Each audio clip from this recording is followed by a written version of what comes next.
Жил-был богатый хан. Он любил лежать и ничего не делал, только и знал, что любовался своим богатством. Я хан, хитрый хан. Ой, скучно мне, скучно.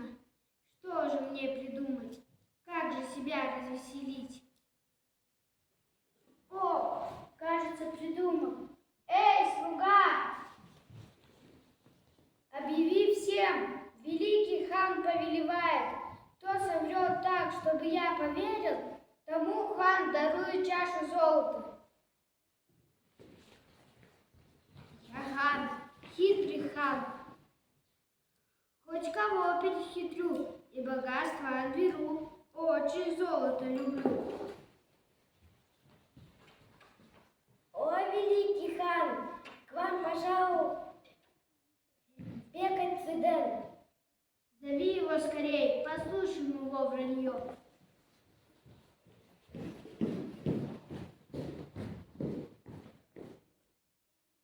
О, великий хан, у моего деда есть длинный шест.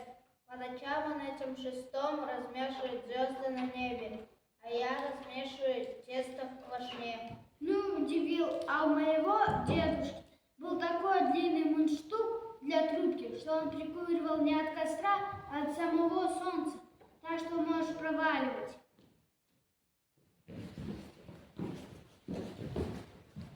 Пожалуй, министр Сахто.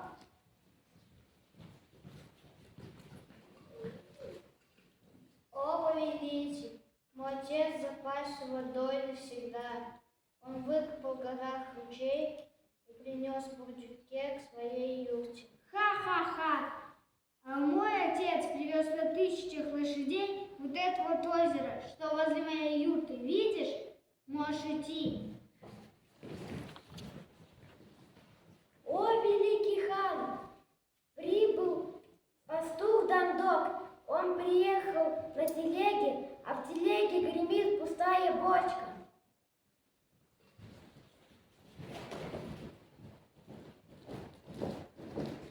Пастух Дандок, что за бочку ты приволок в мою юрте?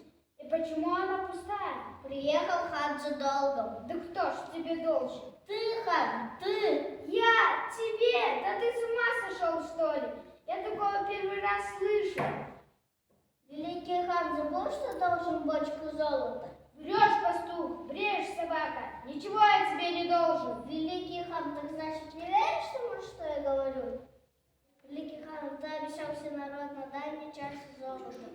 Ой-ой-ой, обманул меня проклятый пастух. Ладно, я верю, что ты мне соврал. Держи чашу золота.